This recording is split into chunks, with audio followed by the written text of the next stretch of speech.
Hi hello నమస్తే welcome back to our channel. నేను మీ Vaishu. Basically జీవనశైలి మారుతున్న కొద్దీ మనం పీల్చే గాలి నుంచి తింటున్న తిండి వరకు ప్రతి దాంట్లో ఏదో ఒక ప్రాబ్లం ఉంటుంది. ప్రతి దానికి ఎలర్జీస్ వచ్చేస్తున్నాయి మనకైతే. సో ఇప్పుడున్న జీవనశైలికి మనకి ఈజీగా ఎలర్జీస్ వస్తూ ఉన్నాయి కాబట్టి ఈ రోజు నాతో పాటు నియోకేర్ హోమియోపతి నుండి డాక్టర్ బెల్లంకొండ నాగేశ్వరరావు గారు అయితే నాతో పాటు ఉన్నారనమాట. సార్తో మాట్లాడి ఎలర్జీస్ ఎలా ఉంటాయి, అసలు ఎలర్జీస్ అంటే ఏంటి, ఎందుకు వస్తున్నాయి, దీనికి సంబంధించిన చాలా విషయాలు అయితే మాట్లాడి తెలుసుకుందాం. సార్ నమస్తే అండి. నమస్తే అండి. బాగున్నారు? బాగున్నానండి. సరే, బేసికల్లీ ఎలర్జీ అంటే నిజంగానే నాకు కూడా డస్ట్ ఎలర్జీ, ఇల్లు దులిపితేనే ఎలర్జీ వచ్చేస్తుంది. సో అసలు ఎలర్జీస్ అంటే ఏంటి? ఎలర్జీస్ అంటే అండి యాక్చువల్ గా మన బాడీ మిగతా ఎక్స్టర్నల్ ఫారిన్ బాడీస్ ని యాక్సెప్ట్ చేయకపోవటం. ఓకే. అది యాక్చువల్ గా అందరూ ఇప్పుడు కొంతమందికి మాత్రమే ఉంటుంది. అది ఎవరైతే బాడీ సెన్సిటివిటీ ఉంటుందో వాళ్ళకు ఉంటుంది. మిగతా స్ట్రాంగ్ ఉన్న వాళ్ళకు సపోజ్ మనకు మెట్రో స్టేషన్ గానీ అక్కడ ప్లాట్ఫామ్ పక్కన బస్ స్టాండ్లలో పడుకున్న వాళ్ళకి ఏమి ఎలర్జీస్ ఉండవు. ఎందుకంటే వాళ్ళకు రెసిస్టెన్స్ ఇమ్యూనిటీ బాగా డెవలప్ అయి ఉంటుంది. అన్నిటికీ వాళ్ళు తట్టుకోగల కెపాసిటీ ఉంటుంది. కొంతమంది సెన్సిటివిటీ ఉన్న పీపుల్ కు ఏదైనా సర్టన్ పదార్థాలు, సపోజ్ ఫుడ్ ఎలర్జీ కానీ స్కిన్ ఎలర్జీ కానీ ఇట్లా, కొందరికి మెటల్స్ పడవు, కొందరికి ఏంటంటే డస్ట్ పడదు. ఫారిన్ లో అయితే కనుక పొలన్ ఎలర్జీ అని ఉంటుంది, అది పడదు, స్ప్రింగ్ టైమ్ లో వస్తుంది. అట్లా తట్టుకోలేని తనాన్ని మనం ఏం చేస్తామంటే మన సిస్టమ్ లో మళ్ళీ దానికి ఇమ్యూనిటీ పెంచి తట్టుకునే విధంగా తయారు చేస్తాం. వాళ్ళు ఏం తిన్నా ఎటువంటి వాతావరణ పరిస్థితులకి ఫేస్ చేయడానికి రెడీగా ఉంటట్టు మనం చేసుకోవచ్చు. అంటే దాన్ని అవాయిడ్ చేయడం కాకుండా ఎక్స్టర్నల్ ఫారిన్ బాడీని మనల్ని మనం చేంజ్ చేసుకోవాలి స్ట్రాంగ్ గా. అది మన హోమియోపతిలో ఉంటుందండి. ఓకే. అంటే మనలో మనం ఇమ్యూనిటీ పవర్ పెంచుకోవడం, దాన్నే మనం తట్టుకోలేని తనాన్ని మనం ఎలర్జీ అంటాం. యాక్చువల్ గా ఎలర్జీ అంటే పడట్లేదని. కొంతమంది అంటారు వాడిని చూస్తే నాకు ఎలర్జీ అంటే వాడు నాకు పడట్లేదని. సేమ్ మెథడ్ ఇది కూడా అంతే. ఎలర్జీ మైండ్ లో ఉంటుంది. అది ఇది ఫుడ్ లో మనం గోంగూర పడదు, వంకాయ పడదు అంటాం. ఇదేమో డైరెక్ట్ మైండ్ పరంగా వాడంటే నాకు ఎలర్జీ అంటారు. Same method. ఎలర్జీ అంటే వద్దు అనుకున్నది తీసుకుంటుంటే బలవంతంగా మనకు ఇష్టం లేని దాన్ని తీసుకోవటము, లేకుంటే పడం దాన్ని తీసుకోవటము చేస్తే అది పడదు. ఓకే. మరి స్కిన్ ఎలర్జీ వచ్చేసి ఎలా ఉంటుంది? అండ్ నియోకేర్ హోమియోపతిలో స్కిన్ ఎలర్జీని ఎలా చూస్తారు? స్కిన్ ఎలర్జీస్ అంటే అండి కొంతమందికి బాడీ యాక్సెప్ట్ చేయదు. సపోజ్ కొంత పల్లీలు ఎలర్జీ ఉంటుంది. పల్లీలు గవర్నట్ ఎలర్జీ గానీ, తర్వాత సన్ ఎలర్జీ ఉంటుంది. ఏదైనా ఎక్స్పోజర్ అయితే కెమికల్స్ ఎక్స్పోజర్ అయినా వాటి అన్నిటికీ వాళ్ళు తట్టుకోలేకపోతే ఏమవుతుంది, సడన్ గా చాలా మందికి ర్యాష్ వచ్చేస్తుంది. ఇంకా కొంతమందికి సపోజ్ మెడిసిన్ వేసుకుంటే స్కిన్ రూపంలోనే ర్యాష్ వచ్చేస్తుంది. అంటే యాంజియోఇడిమా అంటారు. ఆ మెడిసిన్ పడకపోవటం వల్ల వస్తుంది. ఆ డ్రగ్ రియాక్షన్ అంటారు దాన్ని, ఎనఫైలాక్సిస్ రియాక్షన్ అంటారు. అదొకసారి థ్రెటనింగ్ లెవెల్ లో కూడా వెళ్ళిపోద్ది. ఈవెన్ గాలాడినంతగా ఒళ్ళంతా వాపు వచ్చేస్తుంది, అంత స్కిన్ అంతా కూడా. సో ఈ ఎలర్జీకి కూడా మనకు హోమియోలో మెడిసిన్ ఉంది. 100% అని చెప్తుంటారు కదా మీరు, 100% ట్రీట్మెంట్ ఉంటుంది అని. మన దగ్గర ఇప్పుడు మేము 20 years నుంచి ప్రాక్టీస్ చేస్తున్నాం అండి. ఇప్పటి వరకు మనం చేసిన ప్రతి ఇన్ని కేసులలో కూడా కొన్ని స్పెసిఫిక్ గా 100% ట్రీట్మెంట్ ఉన్న డిసీజెస్ ఉన్నాయి. ఆ డిసీజెస్ కి మాత్రమే మనం ఇప్పుడు ఎవరికన్నా 10 మంది తెలియాలనే ఉద్దేశంతో ఈ వీడియో చేస్తున్నాము.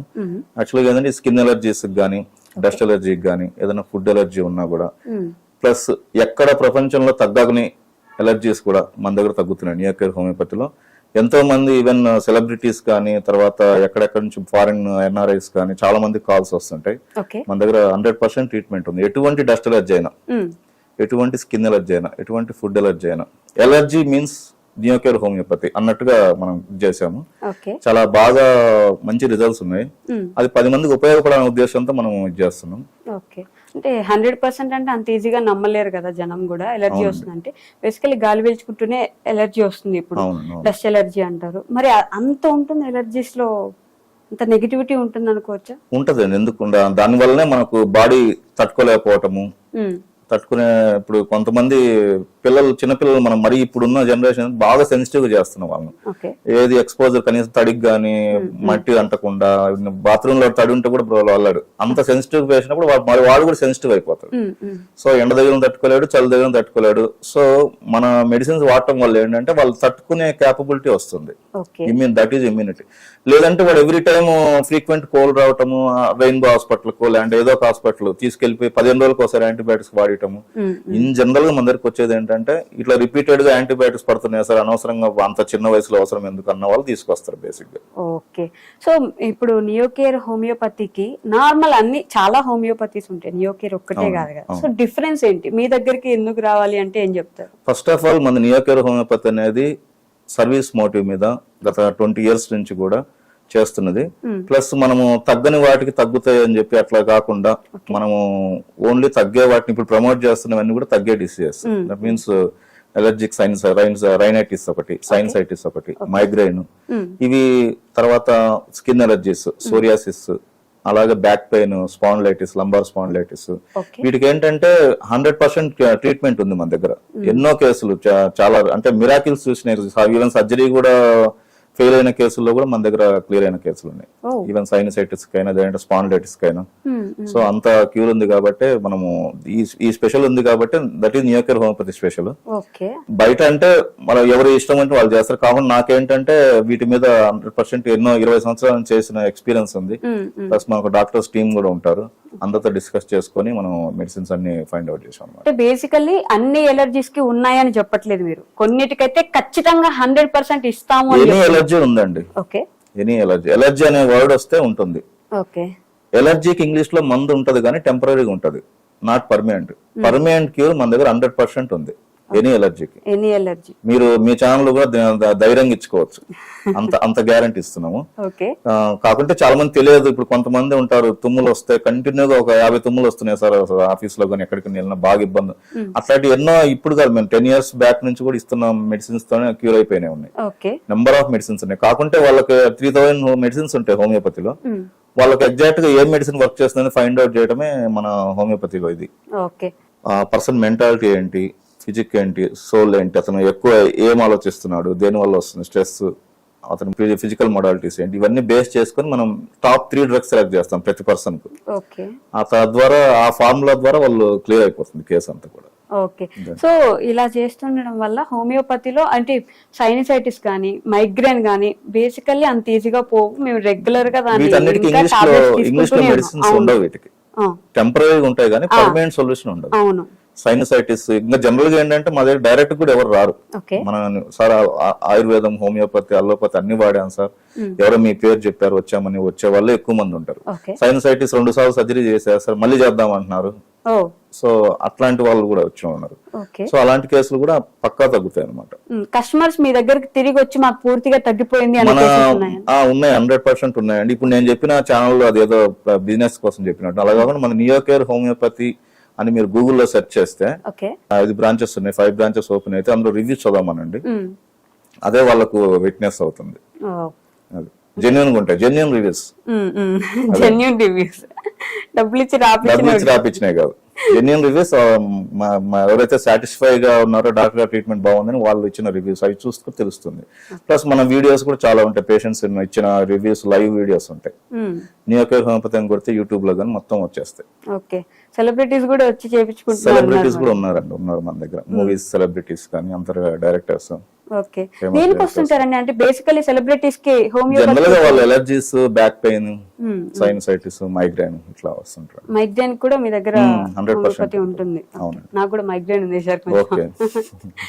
ఎందువల్ల వస్తుంది బేసికల్లీ మైగ్రేన్ కానీ సైనసైటిస్ కానీ, దేని వల్ల వస్తుంది కొంచెం చెప్పగలరా? సైనసైటిస్ కూడా మనకు సైనస్ అని ఉంటాయండి, మన ఎయిర్ స్పేసెస్ ఉంటాయి ఫేస్ బోన్స్ లో. అక్కడ మనకు గాలి ఉండాల్సింది అక్కడ ఇన్ఫెక్షన్ లాగా అయిపోయి జామ్ అయిపోయి గనక ఏదైనా అయితే గనక ఫ్లో సరిగా లేక వస్తుంది అనేది జనరల్ టర్మ్. కాకుంటే ఏంటంటే face is the indication for the మనకు పర్సన్ ఎవరన్నా మనల్ని ఏదన్నా మొహం మీద తిట్టినా గానీ మొహం ఎత్తుకోలేకపోతున్నాము, తల ఎత్తుకోలేకపోతున్నాము మేడం, అట్లాంటి ఏదైనా ఇన్సల్ట్ జరిగినట్టుంటే కూడా సైనస్ వచ్చేదానికి అవకాశం ఉంది. ఎమోషనల్ బేస్డ్ కూడా సైనస్ వస్తుంది. అవును, అంతేగాని అది మనం పదే క్లీన్ చేయటం వల్ల అది తగ్గేది కాదు. సో నియోకేర్ హోమియోపతిలో 100% ట్రీట్మెంట్ ఉంది. ఎలర్జీ అంటే నియోకేర్ అన్నట్లుగా చేయొచ్చు. ఓకే. మీరు ఎవరైనా పంపించాలన్నా మీ దాంట్లో ఛానల్లో చెప్పాలన్నా కూడా నిర్భయంగా చెప్పుకోవచ్చు. మీకు తెలియకుండా మా ఛానల్ నుంచి ఒకరిని పంపిస్తాం మరి తర్వాత. Definitely, తప్పకుండా అండి. సో మరి ఎలర్జీస్ అన్నారు ఇందాక నుంచి. అవునండి. సో ఎలర్జీస్ లో ఎన్ని టైప్స్ ఉంటాయి అసలు? ఏ దాన్ని ఎలర్జీ అని కన్సిడర్ చేయొచ్చు? ఎలర్జీస్ అంటే ఏం లేదండి, మన బాడీకి బియాండ్ ఉన్నది ఏదైనా కూడా మనం పడట్లేదు. ఓకే. సన్ ఎలర్జీ ఉండొచ్చు, వాటర్ ఎలర్జీ ఉండొచ్చు, ఫుడ్ ఎలర్జీ ఉండొచ్చు. కొంతమంది పడకపోవటం. ఓకే. నాకు విజయవాడలో వాటర్ నాకు పడలేదని అంటారు కొంతమంది. పడేటట్టు మన దగ్గర మెడిసిన్స్ ఉన్నాయి. ఓకే. అట్లా ఎనీథింగ్, గోంగూర పడట్లేదు, వంకాయ పడట్లేదు, ఇది ఫుడ్ ఎలర్జీ టైప్ అండి.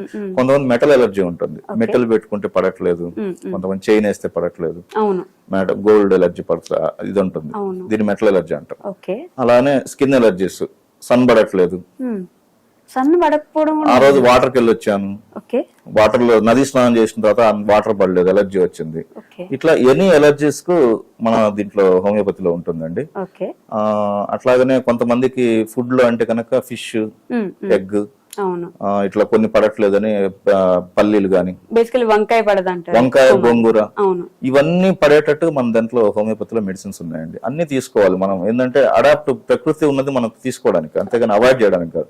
సపోజ్ వేరే సిస్టమ్ లో ఏంటంటే ఫస్ట్ వాళ్ళు ఎలర్జీ అనగానే ఒక టెస్ట్ చేస్తారు, టెస్ట్ చేసి ఓహో మీకు ఇవన్నీ పడవని చెప్పి ఒక లిస్ట్ ఇచ్చేస్తారు, ఒక 50 లిస్టు, ఇది తినొద్దు అంటారు.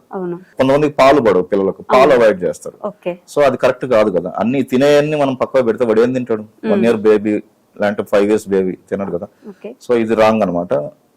అట్లా కాకుండా అన్ని మనం ఎన్ని ఎలర్జీ, మన బాడీకి చుట్టుపక్కల ఉన్న ఎన్విరాన్మెంట్ లో ఉన్న ప్రతిదీ, వాతావరణంలో గానీ, ఫుడ్ లో గానీ అన్ని కూడా మనం పడేటట్టు చేసుకోగలటమే ఎలర్జీకి మార్గం. అది ఒక్క హోమియోపతిలోనే ఉంది. ఎస్పెషల్లీ మన నియోకేర్ హోమియోపతిలో 100% ట్రీట్మెంట్ ఉందండి. ఓకే. అంటే ఇప్పుడు హోమియోపతికి అది తీసుకుంటూనే ఇంగ్లీష్ మందులు కూడా తీసుకోవచ్చు అంటే? బేసికల్లీ హోమియోపతి అనగానే చాలా లేట్ ప్రాసెస్ అవుతుంది, చాలా టైం పడుతుంది అది తగ్గడానికి, ఇంకా ఎక్కువ రోజులు మందులు తీసుకోవాలని.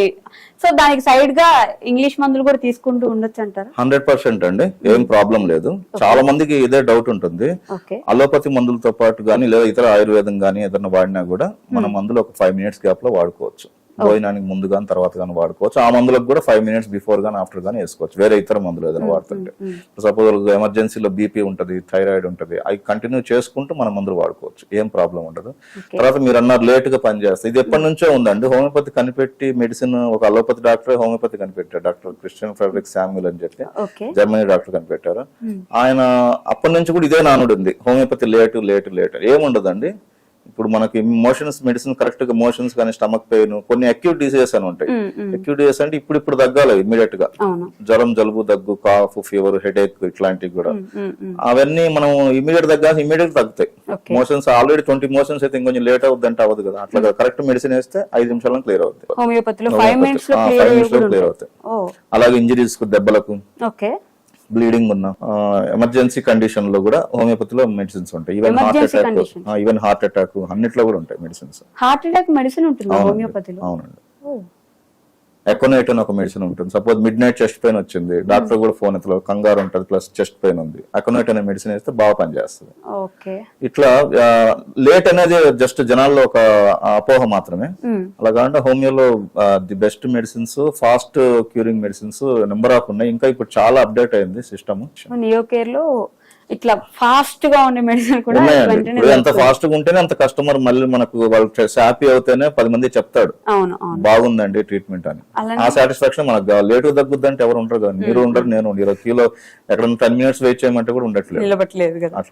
అలానే చిన్న పిల్లలకి ఎక్కువ ఎలర్జీస్ వస్తుంటాయి, వెంటనే దోమలు కుట్టిన ఎలర్జీ, లేదంటే ఫుడ్ ఏది పెట్టిన ఎలర్జీ అంటుంటారు కదా, మరి దాని గురించి అండి? వాళ్ళ పిల్లలకు కూడా అంతేనండి, మనం ఫస్ట్ నుంచి వాళ్ళకు సెన్సిటివ్ అయిపోయి ఉంటారు వాళ్ళు బాగా. దాన్ని ఆ సెన్సిటివిటీని మనం తగ్గించి మనమే వాళ్ళని సెన్సిటివ్ గా బ్రాయిలర్ కోడ్ లా పెంచుతున్నాము. వాళ్ళను పబ్లిక్ మంచిగా నలుగురిలో తిరిగే ఒక సైనికుల్లా తయారు చేయట్లేదు వాడిని. వాడిని ఏదో మనం వాడిని అన్ని అరేంజ్ చేసేసి వాడికి పెంచితే వాడు బయటికి పోయి ఏం అరేంజ్ చేసుకోలేడు, వాడికంటూ ఓన్ గా డెవలప్ అవ్వలేడు. సో అది ఆ అడాప్టేషన్ మన హోమియో మెడిసిన్ తో వాడితే ఏంటంటే ఇది ఎన్విరాన్మెంట్ నుంచి వాడికి ఓవర్ గా మెంటల్ స్ట్రెంగ్త్ గానీ, ఫిజికల్ స్ట్రెంగ్త్ గానీ అన్ని వచ్చేస్తాయి. వచ్చినప్పుడు వాడి దోమలు కొంతమంది అందరికి గుర్తాయి దోమలు, కానీ ఆ బాబుకే దోమలు కుట్టడం వల్ల ఎందుకు ఎలర్జీ వస్తుందంటే వాడి సెన్సిటివిటీ ఉంది. దాన్ని మనం అలా తయారు చేసాం ఫస్ట్ నుంచి. అవసరం ఉన్నా అవసరం లేకున్నా వ్యాక్సిన్ వేయించేసి బాగా ప్రొటెక్ట్ చేసుకొని ఆ పౌడర్ ఈ పౌడర్ వాడి తల్లిపాలు ఇవ్వకుండా ఇలా చేయటం వల్ల ఇట్లా తయారైపోతుంది. అలాంటి వాళ్ళకు మళ్ళీ హోమియో మెడిసిన్ కనుక ఇస్తే కనుక మళ్ళీ రెగ్యులర్ గా లైఫ్ వాళ్ళకి స్టామినా అంతా వచ్చేస్తుంది. అంటే చిన్నపిల్లలకి వాడచ్చా అండి హోమియోపతి? 1 డే బేబీ నుంచి వాడుకోవచ్చు అండి. మన దగ్గర 1 డే బేబీ నుంచి అన్ని మనతో 8 ఇయర్స్ 90 ఇయర్స్ ఎంత వరకు ఉంటే ఓల్డ్ ఏజ్ వరకు అన్ని కంప్లీట్ గా వాడుకోవచ్చు. ప్రాబ్లం ఏమి 1 డే బేబీ నుంచి 1 డే బేబీ నుంచి కూడా ప్రశాంతంగా వాడుకో. ఎందుకంటే హార్మ్లెస్, ఇది 100% హార్మ్లెస్, ఓకే, సైడ్ ఎఫెక్ట్స్ ఉండవు దేనికి కూడా. ఓకే, అంటే ఇన్ని ట్రీట్మెంట్స్ చెప్పారు కదా, ఏ ట్రీట్మెంట్ కూడా సైడ్ ఏ ట్రీట్మెంట్ అయినా, ఏ మెడిసిన్స్ అయినా, ఏ వయసు వాళ్ళకైనా దీన్ని జాగ్రత్త మంచిగా ఫ్రీగా వాడుకోవచ్చు, ఇబ్బంది ఏమి ఉండదు. ఓకే, ఓన్లీ నియోకేర్ హోమియోపతిలోనా? అట్లా ఏం లేదండి. హోమియోపతి అంటేనే safe medicine, okay, harmless medicine, safest medicine, తొందరగా క్యూర్ అవుతుంది, పర్మనెంట్ క్యూర్ ఉంటుంది. Okay sir, thank you. Okay అండి, వెల్కమ్ అండి, నమస్తే.